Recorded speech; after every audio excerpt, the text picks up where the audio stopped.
Reverend Turner. Give me out the other way, just text it.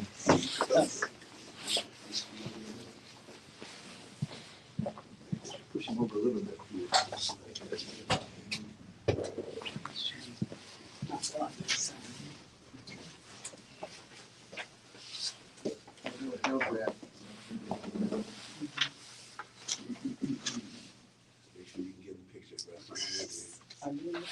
Yeah, so we're coming here, so we can put the sign over.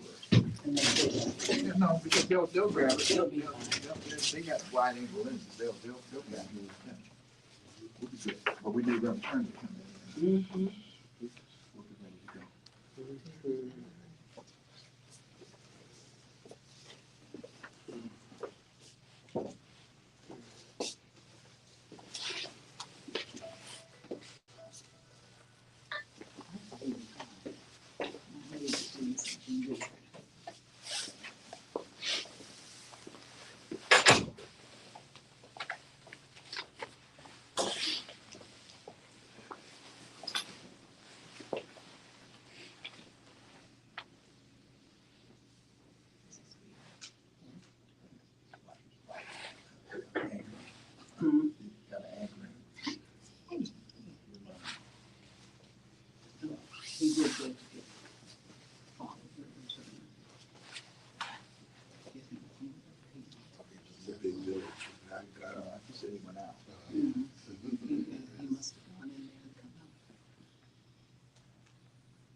Trying to figure out what his office might have been last week. I looked around. I'm not going to I'm going to get lost in these hallways. Did you get him away? He's on the way back. It's a whole lot of church. It seemed like he was moving to the office behind the pulpit.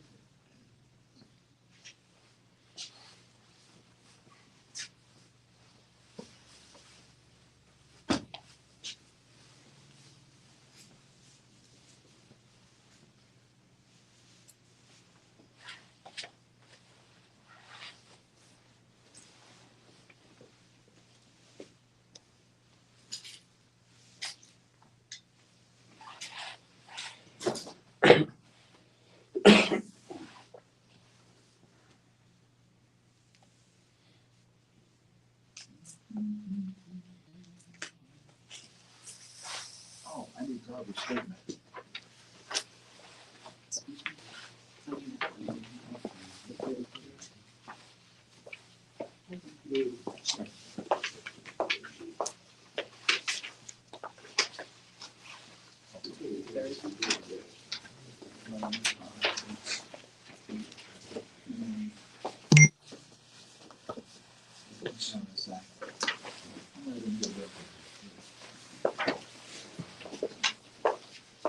Okay, Carol. I got it. You on?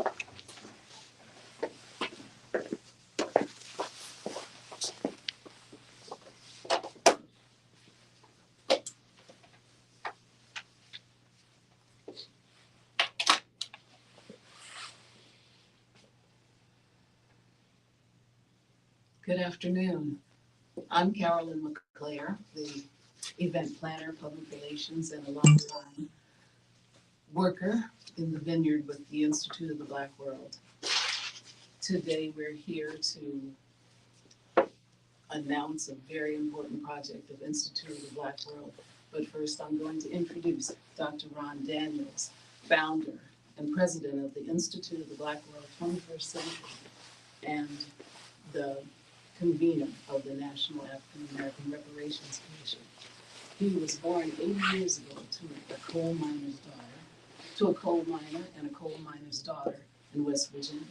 That right there tells us that Dr. Daniels comes from strong stock. It tells us that he's a fighter, that he's a survivor, and he's a leader, a veteran social activist and political activist. Dr. Daniels is the personification of the act in the word activist. In addition to IBW, he served as executive director of Rainbow Push Coalition. He was the deputy campaign manager director for Jesse Jackson's presidential run, and he himself ran for as an independent candidate for the president in 1992. The following year, he began a 12-year stint as the first African American to serve as the executive director of the renowned Center for the Constitutional Rights. He is a prolific essayist, a commentator, a distinguished lecturer, and author of Still on the Journey, The Vision and Mission of Dr. Ron Daniels. He recently served on delegations in Colombia, Ghana, Italy, but right now, all roads lead to Baltimore. Here's Dr. Ron Daniels to tell you about the next leg of that journey.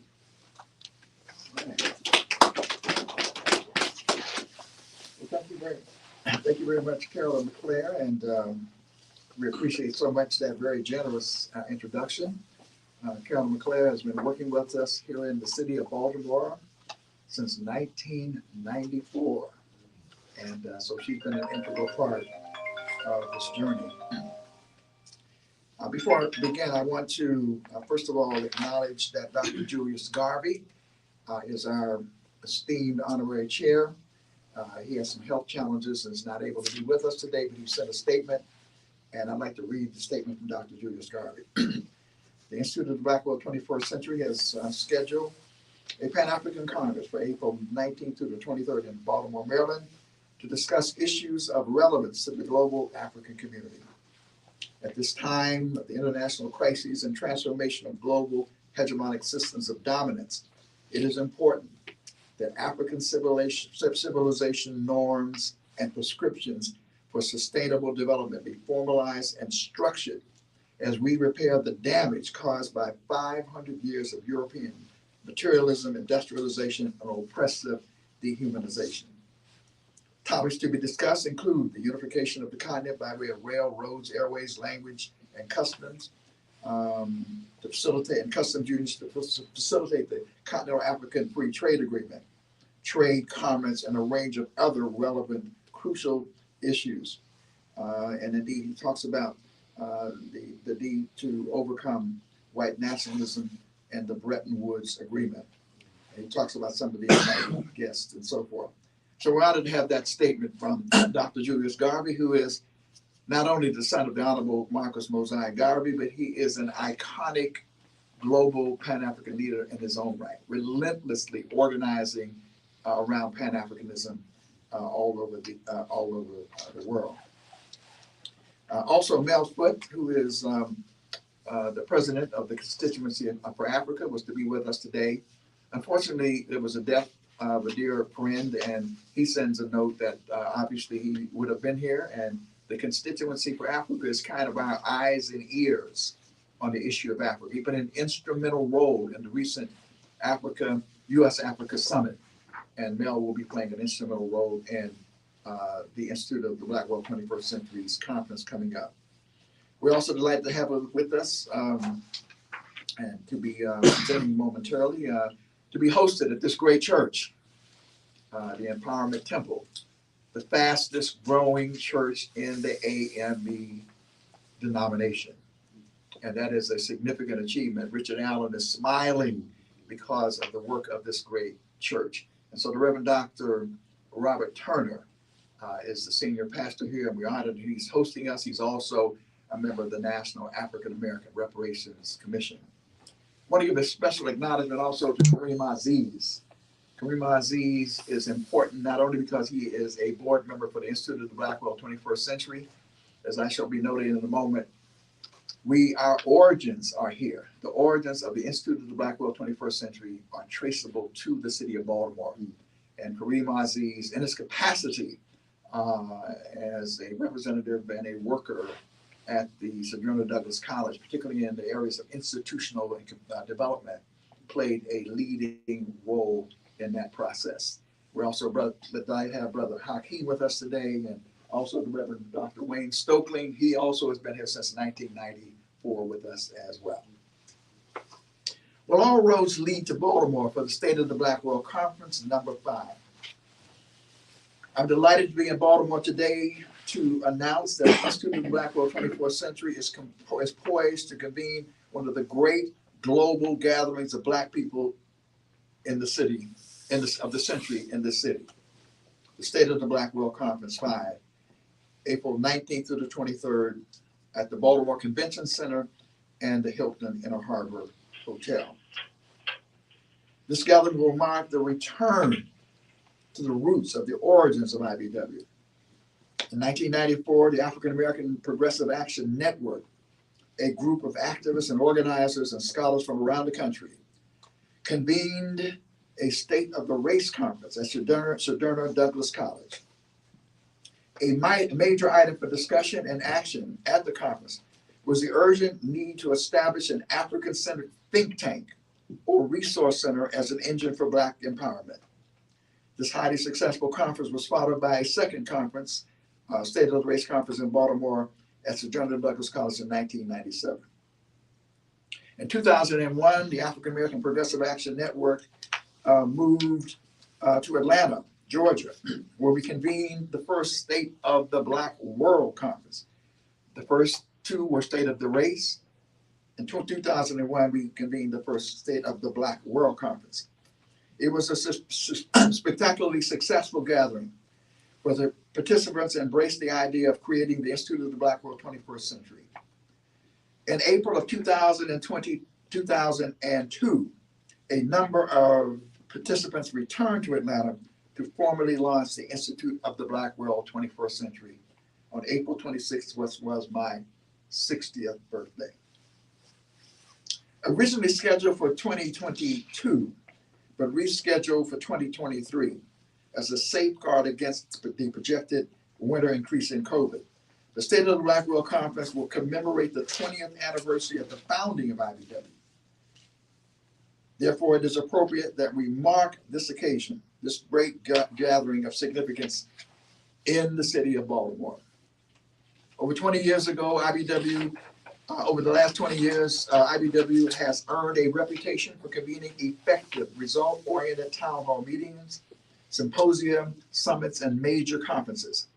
We return to Baltimore at a moment of national and global reckoning. Dr. Garvey referenced this, around the ills of white supremacy and structural institutional racism, as manifested by enslavement, colonialism, neocolonialism, and racially exclusionary policies and practices which have harmed and continue to harm Black people. A cornerstone of the work of IBW is promoting a culture of collaboration to heal and empower Black families, communities, and nations. That mission is mirrored in the theme of State of the Black World Conference 5, Global Africans Rising, Reparations and Healing. A major goal of the 5-day conference is to strengthen the surging U.S. and global reparations movement. Equally important, the conference will explore strategies and models for effectively addressing issues of vital concern to Black America and the Pan-African world. The war on drugs, mass incarceration, gun violence and fratricide, gentrification, environmental justice, climate change, safe and clean and accessible water. This great gathering will feature the participation of leaders from around the Pan-African world who are engaged in the reparations movement and addressing the myriad of issues of concern to the Pan-African world. We're delighted that the Honorable Nana Addo Dankwa Akufo-Addo, the President of Ghana, is invited, along with Ms. Maya Amour Motley, the first woman president of the Prime Minister of Barbados, the Honorable Francia Marquez, the first Afro-descended Black woman, that is, Vice President of Colombia, and the Honorable Declan Mitchell, the Prime Minister of Grenada. They've all been invited and are expected to confirm. We're delighted to announce today that the Honorable P.J. Patterson, the longest-serving Prime Minister of Jamaica and the Caribbean, and a global statesman, has already confirmed.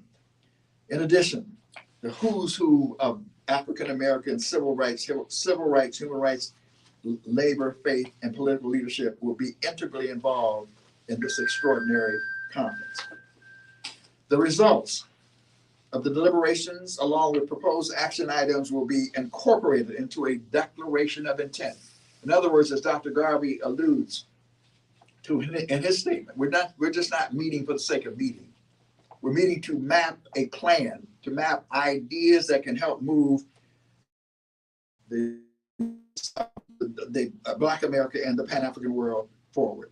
And so a document will be developed, which will be a basis for joint work, collective work and responsibility, UJIMA, joint work around key issues of vital concern to Black America and the Pan-African world.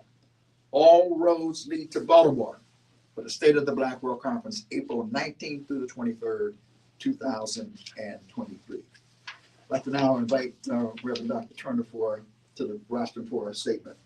Thank you, Dr. Daniels, and thank you all for being here. I'm excited about this conference, this convening.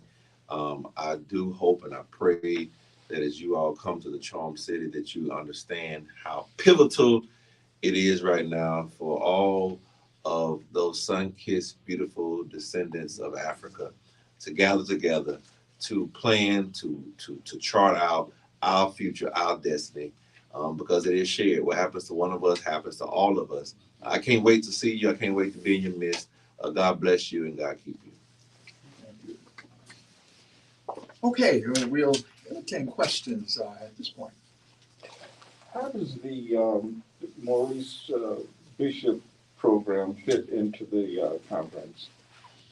Well, we appreciate that question. We are honored that we have as the Director of Communications and International Relations for the Institute of the Black World 21st Century, Don Rojas. Don Rojas was the press secretary for Maurice Bishop. And the People's Revolutionary Government was, in its era, and one could argue even since, the most progressive government in the English-speaking Caribbean.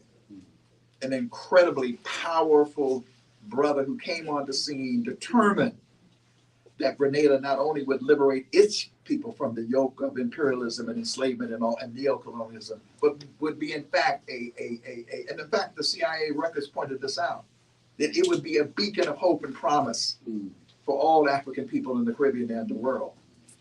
Unfortunately, because of US imperialism and collaboration, he was murdered, was assassinated. And Don Rojas, who was his director of communications, was just narrowly missed himself being killed. He had to run for his life, hide for his life. Eventually, he was harbored in places like Barbados and other places. He has continued to work, however. He is a true revolutionary who has done incredible work all over the world. So we thought it fitting that with a new prime minister having been elected in Grenada, the Honorable Dacon Mitchell, who was an admirer of Maurice Bishop and has declared that next year, in fact, in proximity to the State of the Black World Conference, there will be a whole month of commemoration in memory of Maurice Bishop. We thought it fitting, therefore, to incorporate into the State of the Black World Conference a tribute to Maurice Bishop. And we are inviting and anticipate that the Prime Minister will come, that he in fact will deliver that tribute to Maurice Bishop. And Don Rojas is going to be assembling a collage of speeches and photos as a part of it. It will be one of the great moments in the State of the Black World Conference as we honor the legacy of Maurice Bishop and join in the demand that the United States government give up whatever information they have about where he is buried. There can be no peace as his family is wounded and is harmed because they have not recovered his body. And so Dacon Mitchell, the Prime Minister, is demanding that the U.S. Give up whatever information they know, and we join in presenting that demand, even as we celebrate the life and legacy of one of the great revolutionaries of our time, Maurice Bishop. Thank you. Yeah, I got a question. Yes, sir. I would think that, as you put it so eloquently, all roads leading to Baltimore, that maybe you would have some of the, like for instance, like NAACP, since it's based here in Baltimore, some of the other institutions, like, of course, NAACP, Urban League, maybe National Baptist Association, SCLC, some of those other quote unquote Black organizations might be involved with your the total Black world society. I mean, They absolutely will. They absolutely will. And I just didn't want to, I said the who's who, and I do mean the who's who. If you witnessed the most recent town hall meeting that we had at Howard University, you saw the depth and breadth of our reach in this regard. Mark Morial, the president of the National Urban League, delivered a statement at that time. Mark Morial will be convening and facilitating that power breakfast on the schedule that will be with leaders from around the world. Hillary Shelton, who is with the NAACP, is the Washington office. There's a new title for it, but traditionally we call it the Washington office, will be represented as well as people like Melanie Campbell with the National Coalition of Black Civic Participation and the Black Women's Roundtable. Our sister Dr. Janice Mathis, Esquire, who's with the National Council of Negro Women, will be with us as well. And we would anticipate Reverend Sharpton, if not in present, he will likely come, but if not, he will be represented there. And of course, we are looking to Reverend Yeary, who's here in Baltimore, as the former vice president of the Rainbow Push Coalition, to be represented as well. In addition to that, we've invited a number of mayors from around the country to be invited. For example, the Honorable Ras J. Baraka of Newark, New Jersey, will be coming, and a number of other mayors who are listed on the schedule. We anticipate that all of them will be engaged in this conference. So we'll have the who's who of Black America and the world here, and those civil rights leaders will be very much engaged. Many of them will participate in the town hall meeting that we have, in which we do have an assessment about 100 days out since the King of Clowns took over the. I mean by that, Kevin McCarthy. This raucous group of people have taken over the House of Representatives.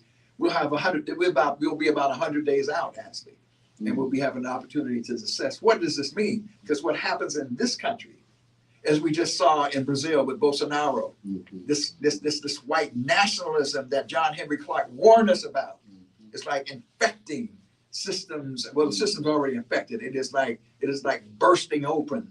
In the open, and Bolsonaro and the insurrection that took place in Brazil is an example of that. So we want to be on guard. We want to have our leaders talk to us about what does that mean.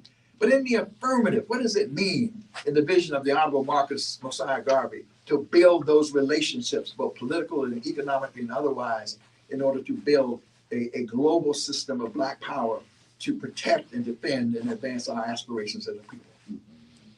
The whole water crisis has impacted marginalized communities in this country. I notice you have that as one of the topics, and maybe Chokwe, Lumumba, Jackson, Mississippi will be reached out to, right? Yes, in fact, we have a dream scenario in that regard. And dream is not necessarily the right appropriate term, but if you understand what I'm saying. Baba Greg Akili, who's with Public Accountability, connected us with a global movement for waters and human rights emanating out of Nigeria.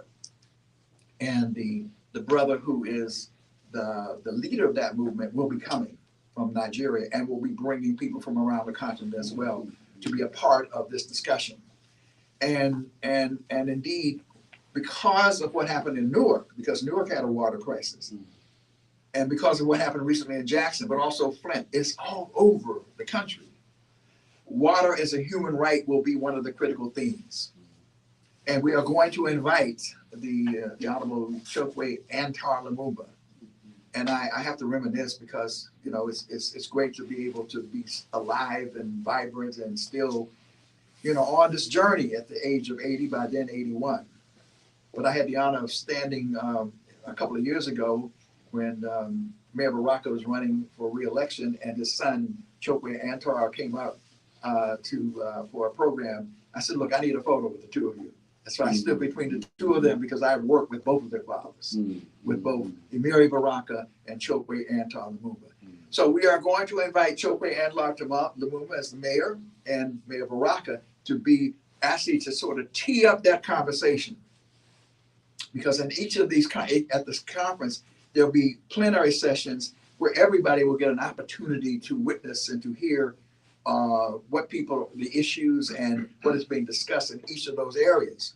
And then on Saturday, you go into a deep dive in which you have sessions in which you can talk about your action strategies and so forth. So that's my aspiration. And I think we're going to be able to pull it off because we have great relationships with both mayors and we're going to invite them to come. And I think that will be one of the highlights of the conference. But in a real sense, this shows us where we are. I mean, the climate change is like, this is an equal opportunity destroyer. We are not the people responsible for climate change and for the destruction of this earth. In fact, our worldview, our sense of looking at the world as African people is entirely different. We believe in protecting Earth Mother. We believe, as is the case with indigenous people. That is our philosophy. Even in biblical terms, it is not an admonition that we are supposed to like dominate and control the environment. But we are being victimized now by the destructive forces unleashed by racialized capitalists, but not only racialized capitalists, the industrialization as a model unchecked without some sense of green responsibility and respect for the earth. And so we will have to have this conversation because we cannot escape it. Because in the Caribbean, we're finding places, as you well know, beaches eroding, whole territories almost vanishing. So it will be a centerpiece. It's a critical issue, but we'll have a number of critical issues. The issue of gentrification is like gnawing at Black people. The displacement of Black people and Black culture across this country. We will have a whole track on that. It's unavoidable that we have pain, mothers, but fathers too, but mothers, there's a certain way in which a mother's anguish is particular and is precious in terms of having birthed our children. The murder, the senseless fratricide that is taking place is like gnawing at Black people. So we're going to have a whole track on the whole issue of gun violence. But from the perspective of a public health perspective and framework, with Pastor Michael McBride and others, Dorothy Johnson Spite and others, including a sister who was with us in our planning meeting last night, who will be joining in those conversations to figure out how do we, in fact, move our community forward. We're going to be looking at issues like socially responsible business development. And I use that term intentionally, socially responsible. We're not interested in producing people who just want to make money for money's sake. We're interested in people like the network that George Fraser has put together, that is attempting to figure out how can Black people be the #1 employers of Black people in our lifetime, but at least in the century, but doing it in a way in which they're sharing the wealth, not just hogging the wealth. Because Martin Luther King talked about this whole need for a revolution of values. And a part of that was to move away from a profit-oriented society to a more people-oriented society. We'll be looking at issues like hip hop and how hip hop can contribute to the whole question of organizing and galvanizing our young people, not just to organize young people, but to move the agenda forward. And a meeting we had last night, we understand that every Monday evening there is a meeting that takes place with hip hop people. And one of the things that I'm intrigued by is that you find this all over the country, where people are being denigrated, some of the people for the damage that is being done. All across the country, there are young people who are doing positive hip hop, and they want to use their voice and their medium in order to heal and develop the Black community. So we have all of these sessions, and then we have special sessions, special session on Haiti, the first Black republic that is in crisis now, because as you know, Herb, with me, you know the relationships we have there. We are deeply involved in helping to deal with, we want to help expose the crisis. We are working with people in order to talk about how to resolve the crisis. So we'll have a session, a special session on Haiti, a special roundtable on women's empowerment, a special roundtable on the Black World Media Network, which Don Rojas is doing as his legacy project. This is the crown jewel. This is the conference of all conferences in terms of the ability to actually gather people from all over the globe and then to come up with action items that we're going to move forward. And obviously we're delighted that it is the Institute of the Black World 21st Century that has developed the relationships to be able to do that and to come back here to the source in Baltimore at this great church under the leadership of Reverend Dr. Robert Turner to convene the conference. Again, all roads lead to Baltimore. Will it be streamed? Yes, sir. The conference will be streamed. We'll be streaming. And let me just also say this. This is a call to action. for people all around this country to organize to get here. We want freedom rides. And it's interesting. I use that term because I believe in these cross-generational freedom rides. Imagine young people, young organizers and advocates and people in general being able to come and be exposed to a conference like this. So we're asking people to raise the money, churches to raise the money, civic groups, the Divine Nine, foundations, whatever, raise the money. And we're doing that in Atlanta, we're doing that in New York, we're doing that in New Jersey, we're doing that in Philadelphia, but we're saying all across the country, raise the money to bring them here. And last night is interesting because we had one of the sisters in the meeting step forward and say, interesting, we have freedom rides. And they're organizing a freedom ride this summer, and we're gonna help them find some of the curators and people who can be a part of it, who can help be a part of that. And she testified about what a powerful experience it is. And we agree with that. So we're asking people to organize these freedom rides, these buses to bring young people, but get on the bus with them. Tell them your stories. And you don't have to be famous people. What I found is that in the Black community, there are these stories that are harbored. That's why I believe in oral histories. I believe in every one of these churches. There are stories, and people, they don't want to, because they're so painful, they don't want to talk about it. But you have to talk about it. This generation will never know what transpired and what people went through and what we achieved if we don't talk about it. So we want people, famous or not famous, it doesn't really matter. Get on the bus and tell those stories and share that information. And then come up in here and bathe in this positive Blackness. And I mean that sincerely. This is not negative. We're not harboring hate. This is not anti anything. This is pro-Black. This is about us. And because we say charity begins at home and spreads abroad, and we will spread it abroad. But in the spirit of my eye, we know that righteousness and justice is what we stand on. And when we stand on who we are, it not only saves us, it emanates, it reverberates out to, in fact, be a beacon of light for all of humankind. Thank you, Reverend Daniels.